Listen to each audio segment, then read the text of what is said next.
1948년 대한민국 정부 수립과 함께 국방경비대에서 육군으로 계층하며 대한민국 육군의 역사는 시작되었습니다. 특히 북한의 도발에 대비 태세를 강화하기 위해 90년대 이후 전력 증강에 더욱 힘써 사단 단위 전력과 기갑 및 포병 전력을 대폭 강화하였습니다. 적군 격파와 적의 심장부를 장악하여 전쟁에서 승리하기 위해선 지상전의 핵심 전력인 육군의 가치와 존재는 절대적입니다. 그렇다면 현재 육군의 전력은 얼마나 강력할까? 전차 2,200여 대, 장갑차 3,100여 대, 헬기 620여 대 등 전 국토에서 전방위적 방어와 공격이 가능하도록 다각적, 입체적 방위력을 갖춘 전력을 보유하고 있습니다. 최근 러시아 우크라이나 전에서 증명되었듯이 강력한 전차나 지상전 무기들은 현대전에서 전쟁의 판세를 결정짓는 핵심 전력으로 평가받습니다. 전쟁을 종결짓고 지상전의 승기를 확보하기 위해서는 전차를 동반한 지상부대가 지역 장악을 먼저 확보해야 하기 때문인데요. 상실된 영토 회복을 위한 공세에서도 전차가 주축이 되어 화력을 퍼붓는 이유도 여기에 있습니다. 그렇다면 전차를 비롯한 대한민국 육군의 압도적인 전력을 차지하는 주요 무기들은 어떤 것이 있을까요? 대한민국 육군을 대표하는 전차 중에서도 지상전의 패왕이라 불리는 국산 K2 전차, 일명 흑표 전차입니다. 우리나라의 주력 전차인 K2는 뛰어난 기동성과 화력, 방호력, 최첨단 디지털 전투 통제 장치를 갖추며 세계에서 가장 현대적인 전차로 평가받고 있는데요. 120mm 주포와 자동 급탄 장치를 갖췄으며 사격 통제 장치와 연동된 레이더를 통해 주행 간 지형 침고를 사전에 예측해 이동 간 포사격 시 안전성과 정확성을 높였습니다. 특히 K2 전차는 대부분의 기술을 국산화시킨 것에 큰 의미가 있는데요. 우리나라의 산악 지형에 맞게 경사면에 잘 오르도록 설계되어 경사 기동력이 전 세계 전차 중에서도 탑 클래스에 속하는 최고의 전차입니다. 56톤의 K2 전차는 현재 1500마력의 파워풀한 파워팩이 장착이 되어 있고 그 다음에 유기압 현수 장치가 적용이 되어 있으며 동적 궤도 장력 조절 시스템이 적용이 되어 있어서 어떤 환경에서든 정말 최적의 기동 성능을 가질 수 있습니다. 쇠망치, 천둥, 파도 등 다양한 수출명으로 불리는 대한민국 무기의 자존심 K9 자주포. 대한민국 육군의 주력 장비 중 하나인 K9 자주포는 사정거리가 40km에 달해 적진의 깊숙한 후방까지 공격할 수 있습니다. 또한 자동 사격 통제 체계를 탑재해 사격 명령을 접수한 지 30초 이내에 초탄을 발사할 수 있으며 15초 이내에 최대 3발, 3분 동안 18발을 사격할 수 있는데요. 분당 2발씩의 지속적인 사격으로 화력 집중이 가능해 초기에 적을 무력화시킬 수 있는 요소가 됩니다. 지난 2010년 11월 23일 선전포고도 없이 우리나라 연평도에 포격을 시작한 북한군.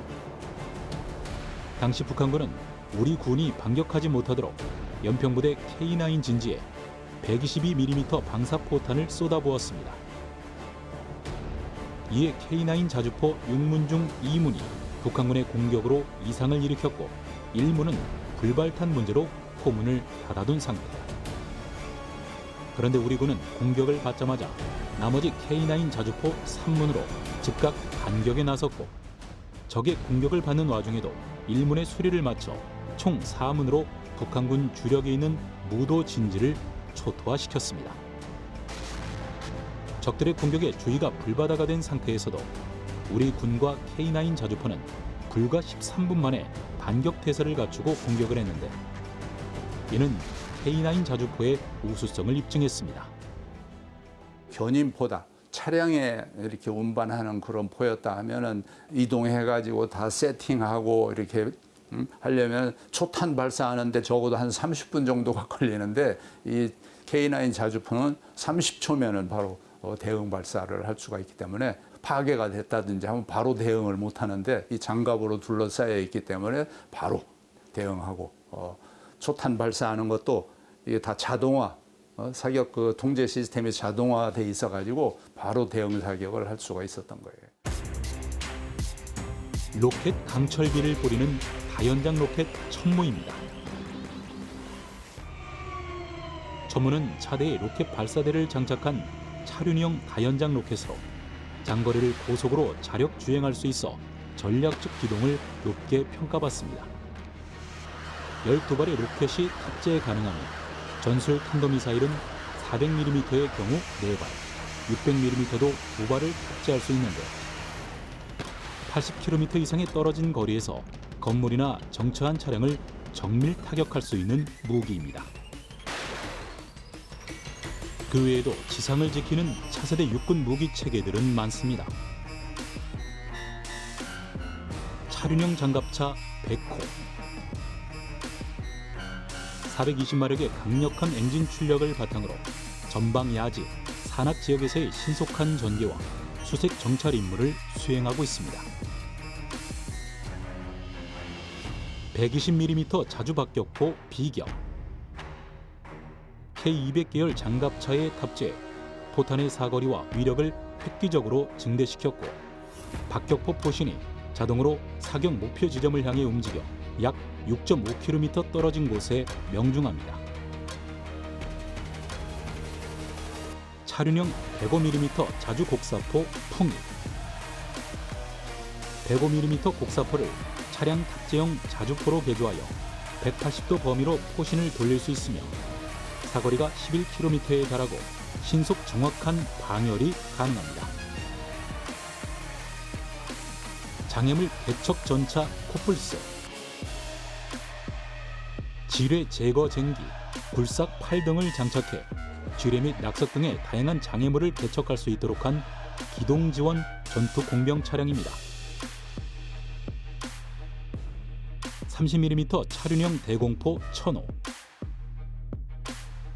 천호는 차륜형으로 신속하게 기동 및 사격, 진지 변환이 가능하고 1분에 최대 1200발을 발사할 수 있어 적 항공 위협에 막강한 화력으로 대처가 가능합니다. 지상군은 울티메이트 포스라고 합니다. 울티메이트 포스, 궁극적인 전력이다. 아무리 우수한 공군력이라 하더라도 초토화시킬 수는 있어요. 그렇지만 그것을 지역을 접수하고 안정화시키고 민영으로 전환시키기까지 그런 작전을 주역은 육군 지상군들이거든요. 지상전에 있어 전차와 무기도 중요하지만 전쟁의 마무리는 언제나 보병입니다. 적과의 직접적인 근접 전투를 수행하고 적의 영토를 점령하거나 실질적인 방어를 수행하는 것은 결국 보병이기 때문입니다. 세계 각국에선 보병의 전투 능력 향상을 위해 많은 투자를 하고 있고 우리나라 역시 미래 보병 시스템을 구축하고 있으며 이를 워리어 플랫폼이라 부르고 있습니다. 전투 장비 및 전투 장구, 전투 피복 등을 워리어 플랫폼으로 불리는 하나의 전투 체계로 통합해 전투원 개개인의 전투력을 극대화하고 미래 전장 환경 변화에 능동적으로 대응하는 것이 목표인데요. 전투원 개개인의 정예화를 통해 병력 자원 감소에 따른 전력 공백을 보완하려는 목적도 있습니다. 인공지능과 드론봇, 그리고 워리어 플랫폼으로 무장한 육군의 미래형 전투체계 아미 타이거 부대를 창설했습니다. 모든 전투체계가 연결되는 네트워크화, AI로 상황 판단과 결심을 지원하는 지능화가 갖춰졌는데요. 전투력 향상이라는 목표하에 육군을 미래 첨단 과학군으로 만들고자 하는 전략도 담겨 있습니다.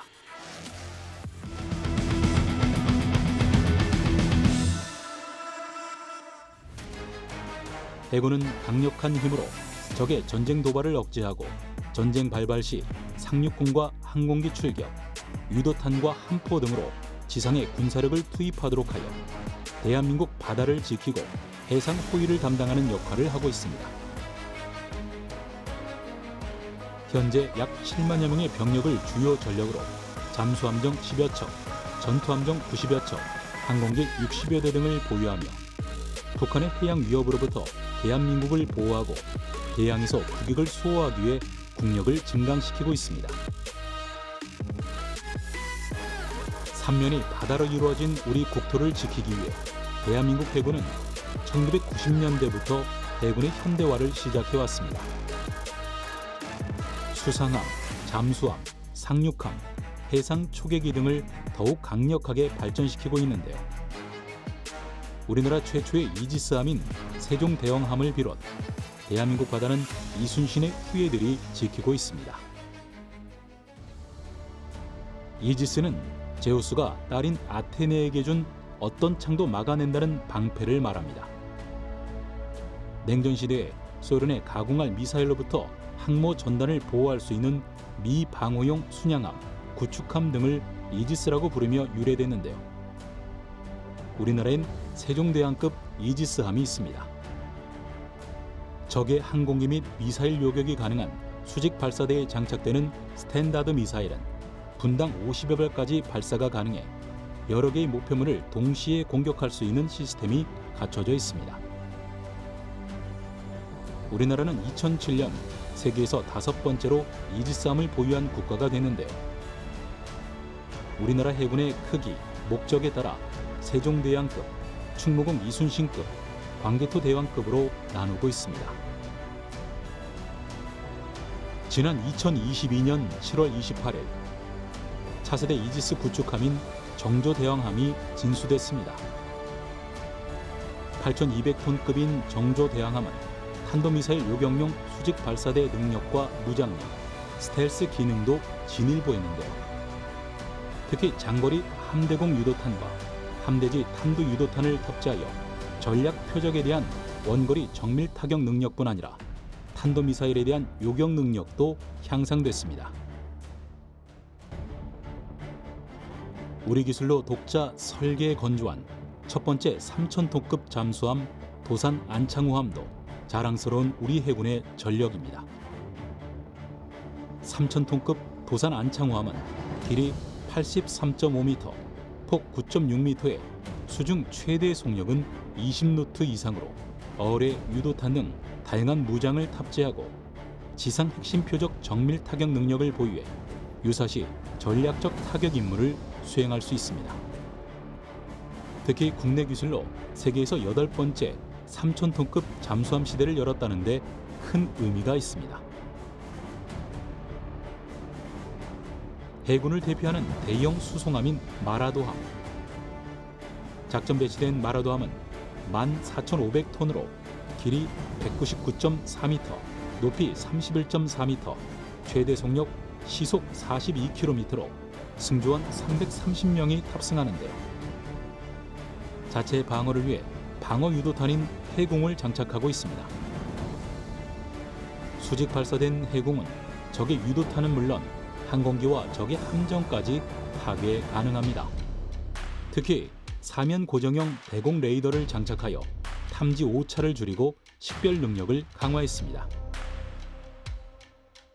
항공모함은 전투기를 운송하고 이착륙이 가능한 군함으로 탑재 비행기에 대한 정비, 보급, 항공 관제와 통신 시설 등 사실상의 기지 역할을 합니다. 특히 앞으로 도입될 차세대 한국형 경항공모함은 수직 이착륙 전투기와 상륙 기동 공격 헬기 탑재가 가능합니다. 잠수함 발사 탄도미사일 일명 SLBM이 날아오릅니다. 순수 국내 기술로 수중 SLBM 시험 발사에 성공하면서 우리나라도 SLBM 보유국 반열에 들어섰습니다. 특히 이번에 건조되는 3,600톤급 중형 잠수함은 SLBM 발사관을 6개에서 10개로 늘렸고 수중에서 은밀하게 북한 내륙을 타격하는 능력을 키운 것으로 알려지고 있습니다. 해군은 한동안 대양 해군을 주창을 했었습니다. 그래서 우리가 정기적으로 참여하고는 림팩 훈련에 한국 해군이 참여하고 있는 거 굉장히 중요하고 국제적으로도 평가를 받고 있습니다. 그렇다면 미래의 해군은 어떤 모습일까요? 핵심적인 키워드는 바로 무인입니다. 대한민국 해군은 미래 스마트 해군 구현을 위해 다양한 형태의 무인 항공기, 무인 수상함, 무인 잠수함 등을 탑재해 해상에서 작전을 수행하도록 구현 중에 있는데요. 무인 전력 지휘 통제함을 통해 해상, 수중, 공중에서 정찰과 전투 임무를 수행할 수 있도록 무기 체계들을 개발 중에 있습니다. 바다를 지배하는 자, 세계를 지배한다는 말처럼 대한민국 해군은 세계의 바다를 향해 나아가고 있습니다.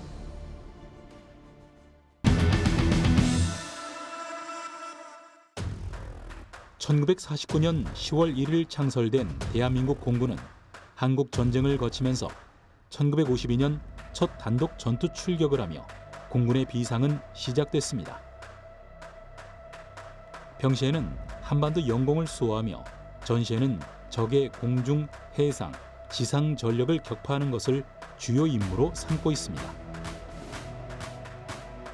공군의 총 병력은 약 6만 5천 명, 전투 임무기는 410여 대, 그리고 천공, 패트리어트 150여 기 등 막강한 전력을 보유하고 있는데요. 특히 공군력은 21세기 들어 새로운 환경을 맞이했습니다.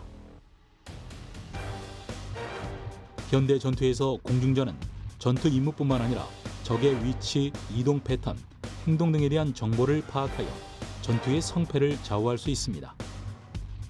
대한민국 공군 역시 제공권 확보와 적군 섬멸을 위해 최첨단 무기와 전투 장비로 전력을 강화하고 있습니다. 공군에선 슬램 이글로 불리는 F-15K, KF-16과 함께 현재 대한민국 공군의 주력 전투기로 운용되고 있습니다. F-15K는 적외선 탐색 추적 장비, 3세대 랜턴 등 최신 항전 장비를 탑재하여 탐지 및 추적 능력을 높였고, 정밀 타격을 위한 조준을 제공하는 타이거 아이 시스템도 갖추고 있습니다. 각종 순항 미사일까지 운용이 가능해서 적진의 심장부를 일격에 타격 가능한 공군의 핵심 전력입니다. 공군의 요구 조건에 맞게 개량된 한국형 F-16 전투기 KF-16. KF-16은 정밀 공대지 유도무기 운용 능력을 갖춘 다목적 전투기인데요. 항전 장비인 적어도 야간 침투 장비 랜턴으로 밤에도 낮처럼 작전을 수행할 수 있고, 표적 식별 장치인 스나이퍼를 장착하여 야간 표적 식별과 정밀 공격 능력을 향상시킨 대한민국 창공을 지키는 전투기입니다. 적에게 노출되지 않고 표적에 가까이 접근해 전술을 펼칠 수 있는 스텔스기 F-35A. 이제 대한민국의 하늘은 그 누구도 넘볼 수 없을 만큼 막강한 공군력을 자랑합니다. 대한민국 공군 전투 조종사들의 기량은 세계에서 알아줄 정도로 많은 인정을 받고 있습니다. 예를 들어서 알래스카에 있는 레드 플래그, 그리고 호주에 있는 피치 블랙 훈련에서도 많은 군인들이 우리 대한민국 공군의 조종사들의 기량을 보고 많이 놀라고 있고 인정을 받고 있습니다. K-팝 아이돌의 칼군무처럼 자로 잰 듯한 각도와 대역.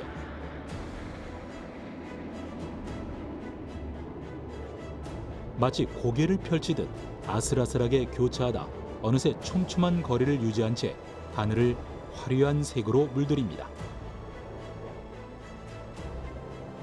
바로 대한민국 공군 특수비행팀 블랙 이글스의 환상적인 에어쇼인데요.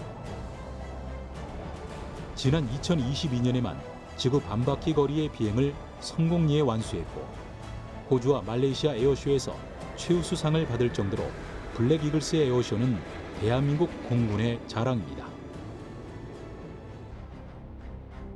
블랙 이글스는 T-50B 전투기 8대로 구성되어 있는데요. 전투기엔 공중 고개를 위한 특수 장비가 장착되어 있습니다. 고개 비행을 실시간 기록하는 카메라를 비롯해 연막 발생 장치, 멀리서도 볼 수 있는 외부 조명을 사용해 멋진 고개 비행이 가능한데요. T-50B는 T-50을 기본형으로 개발된 시리즈 기체이기도 합니다. 대한민국에서 만든 최초의 다목적 경전투기 FA-50 역시 T-50과 연관이 있습니다. 2011년 초도 비행에 성공한 FA-50은 T-50의 무장 장착 및 항전 장비가 성능 개량된 경공격기로 공대공, 공대지 미사일과 합동 정밀 직격탄, 정밀 유도 무기 투하 능력을 갖췄을 뿐만 아니라 전투기용 레이더, 생존성 향상 장비, 그리고 야간 임무 수행까지도 가능합니다. FA-50은 지난 2023년 10월 5일 10년 무사고 비행 기록을 세울 정도로 대한민국 국산 항공기 우수성을 전 세계에 과시하기도 했습니다. FA-50 임무에는 여러 가지가 있겠지만 대표적인 임무로는 근접 항공 지원이 있으며, 근접 항공 지원이란 지상군이 적 진차 부대를 발견했을 때 그 적 진차 부대를 요격하기 위해서 근접 항공 지원을 요청하게 되면 헬기와 항공기가 폭격을 하는 그런 임무의 형태가 되겠습니다. 스텔스 기능으로 적들도 모르게, 그리고 초음속으로 날아가 전광석화로 적군을 섬멸시키는 전투기. 대한민국의 기술로 개발된 최초의 초음속 전투기 KF-21입니다.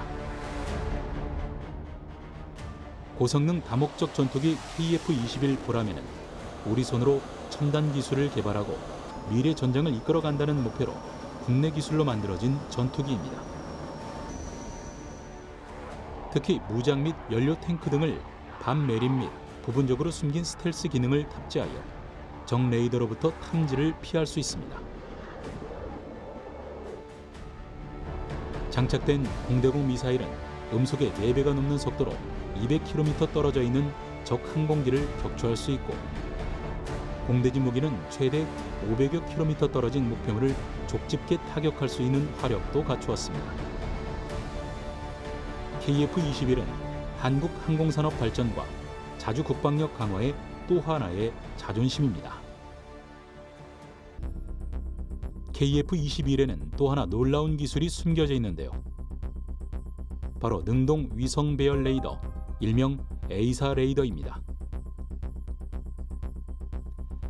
초기 레이더는 오목거울형 반사판에 전파를 모은 뒤 레이더를 회전시키며 전파를 발사하는 기계식이었다면, A사 레이더는 안테나를 회전시키지 않고도 전파를 자유롭게 조절할 수 있어서 다수의 표적을 추적하고 동시 교전도 가능합니다. 더 중요한 것은 기계식과 달리 목표물이 탐지될 경우 신속하게 레이더 빔을 증가시키거나 방향을 전환시킬 수 있어서 고속 기동하는 물체를 추적하는 능력도 훨씬 뛰어납니다. 또한 고장이 나더라도 성능이 바로 저하되지 않는 점진적 성능 저하 특성까지도 갖췄습니다. 앞으로 전투기의 성능을 극대화시켜줄 핵심 임무 장비 A사 레이더는 FA-50을 비롯 해외 기계식 레이더를 향후 국산 레이더로 대체할 수 있는 가능성이 열렸고, 국산화된 기술력으로 생산 수리가 가능하여 자주 국방의 토대를 마련할 전환점이 됐습니다. M사 레이더의 영역 탐색은 정해진 패턴에 따라 안테나를 기계적으로 회전시키면서 순차적으로 이루어지지만, 신속한 빔 조향이 가능한 A사 레이더는 추적빔을 운영하면서 영역 탐색이 가능합니다.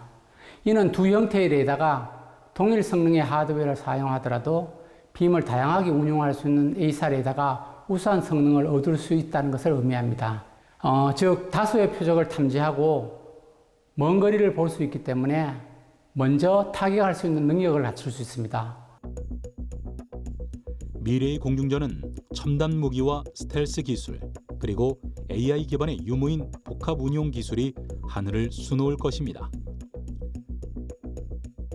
무인 항공기의 센서와 무장을 활용하여 적의 위치를 찾아내거나 직접 타격함으로써 효율적으로 작전을 수행하는 동시에 비행체를 조종하는 유인체계 조종사의 생존성은 더욱 높일 수 있는데요. 대한민국 공군 역시 급변하는 안보 환경과 기술 진화에 선제적으로 대응하고자 기존 무기 체계와 무인기 등 무인 플랫폼의 복합 운용을 통해 기동성과 전투력은 향상시키고 전쟁 시 아군의 인명피해는 최소화시키는 유무인 복합 운용 체계를 구상하고 있습니다. 세계 각국의 안보 상황은 지금도 개편되고 있습니다. 더욱 경량화되고 첨단화된 무기들로 무장하고 인공지능 기반의 다목적 무기들을 실전 배치하는 지금, 우리나라 국군은 미래 국방에 대해 어떻게 대비하고 있을까요? 이미 지상에선 인공지능 기반의 지능형 다목적 무인 차량도 선보였는데요. 위험한 전장 환경에서 병사 대신 원격이나 자율 운행을 하며 감시, 정찰, 물자 수송, 부상병 이송, 근접 전투 등 다양한 임무를 수행할 수 있습니다. 이제 드론과 로봇을 이용한 무인 수상정과 무인 항공기는 적이 부설한 기뢰와 해안 방어 미사일 기지를 제거하며 연안을 누빌 것입니다. 앞으로의 미래 전장에선 소수의 병력과 무인 시스템이 함께하고 공군의 전투기, 해군의 전투함 및 육군의 지상 병력 등이 원팀이 되어 작전을 수행하는 유무인 복합 체계가 완벽하게 구현될 것입니다.